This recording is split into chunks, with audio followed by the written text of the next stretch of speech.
and welcome to Value Alchemy Lab.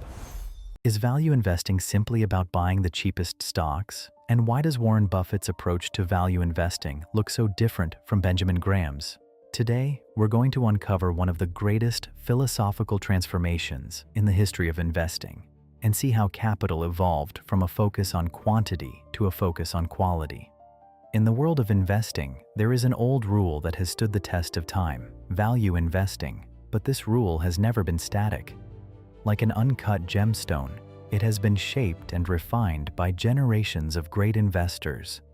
Now, let's travel through time, trace the evolution of this investment philosophy, and uncover 3 wealth principles that transform capital from quantity into quality. Our first stop takes us back to the 1930s, during the Great Depression in the United States. It was a time of widespread panic and shattered confidence. Markets were filled with severely undervalued assets, like discarded pieces of scrap metal scattered everywhere. It was in this environment that Benjamin Graham, widely known as the father of value investing, introduced the strategy later described by Warren Buffett as cigar butt investing. What exactly is a cigar butt? Graham noticed that many companies were trading for less than the value of their net current assets. Imagine finding a discarded cigar with just one puff left, but you can pick it up for almost nothing. You take that last puff, and you might even sell the stub afterward for a tiny profit. Graham's core idea was to search for companies that were dramatically undervalued and offered a large margin of safety. Like a meticulous accountant, he carefully analyzed balance sheets, looking for companies whose assets far exceeded their liabilities, yet whose stock prices remained extremely low. His focus was primarily quantitative, hard numbers that could be calculated and verified. As long as the price was cheap enough, even an average company could provide investors with protection and potentially solid returns once market sentiment recovered. The essence of this strategy was simple: buy stocks trading below their net current asset value. This created a strong safety cushion for investors. However, the cigar butt strategy also had its limits. Once you pick up a cigar butt and take that final puff, its value is gone. To maintain returns, investors must constantly search for new cigar butts and trade frequently. This approach often struggles to capture companies capable of sustained growth and massive long-term value creation. As markets evolved, investors began to realize something important. Simply collecting cigar butts might generate small profits, but it could also cause investors to miss far bigger opportunities. And that's when another investment pioneer stepped onto the stage, introducing a new dimension to value investing: growth.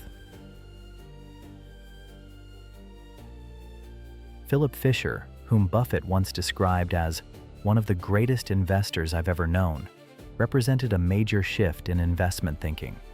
If Graham was searching for gold and scrap metal, Fisher was looking for young trees that could grow into mighty forests. Fisher believed the true value of a company is not only found in its current balance sheet, but also in its future growth potential. He pioneered the famous scuttlebutt method, which goes beyond financial statements. Instead of relying solely on numbers, Fisher gathered insights by speaking with managers, employees, suppliers, customers, and even competitors, like a detective uncovering the real strengths of a business. He focused on qualitative factors: the integrity and capability of management, commitment to research and development, unique products or services, the ability to expand into new markets, and the company's long-term earnings potential. Fisher believed that investing in companies with outstanding leadership, strong competitive advantages, and long-term growth prospects could deliver far greater returns than simply buying cheap cigar butt stocks. Fisher's philosophy injected the DNA of growth into value investing. It teaches us that true wealth creation often comes from holding great businesses over long periods of time, allowing time and compounding to turn a small sapling into a massive money tree. Of course, Fisher's approach demands strong qualitative judgment from investors, and growth stocks can be volatile during turbulent markets. As history moved forward, the wisdom of these two investment giants would eventually merge and reach its highest form in one legendary investor, Warren Buffett. Buffett began his career as a student of Benjamin Graham and mastered the concept of the margin of safety. Early in his career, he was also highly skilled at finding cigar butt opportunities, buying companies trading far below their asset value. But as his experience grew, and especially under the influence of his longtime partner Charlie Munger, Buffett gradually realized that relying solely on extremely cheap prices, while safe, often limited long-term returns. He discovered that many mediocre businesses, no matter how cheap, simply could not produce truly exceptional results over time.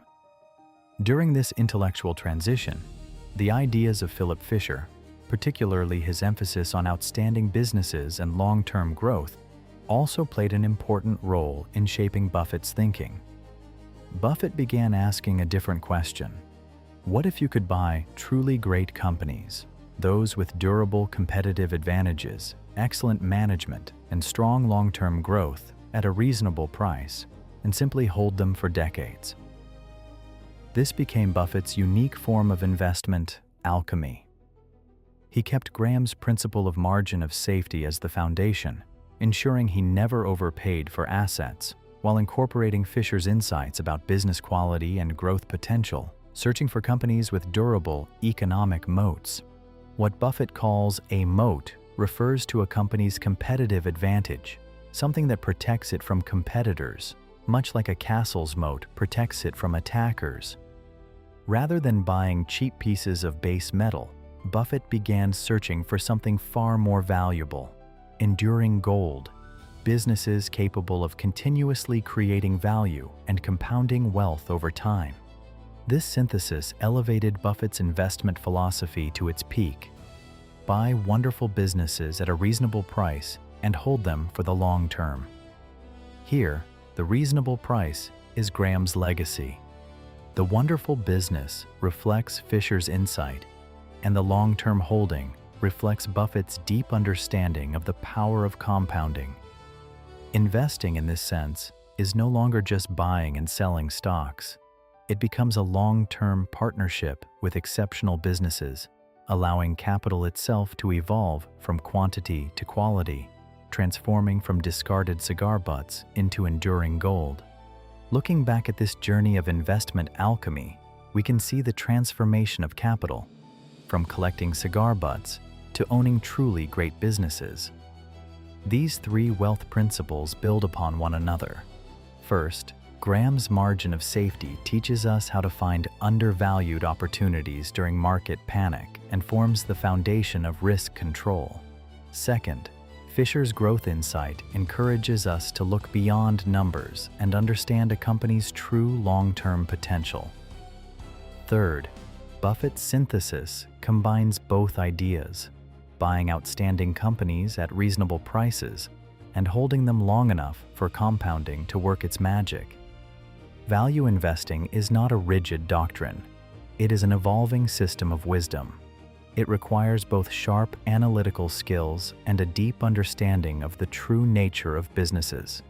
It is not a shortcut to overnight riches, but rather a disciplined craft, one that allows investors to navigate cycles and build wealth steadily over time. Thank you for watching. If this perspective resonated with you, consider subscribing for more explorations into timeless investment thinking.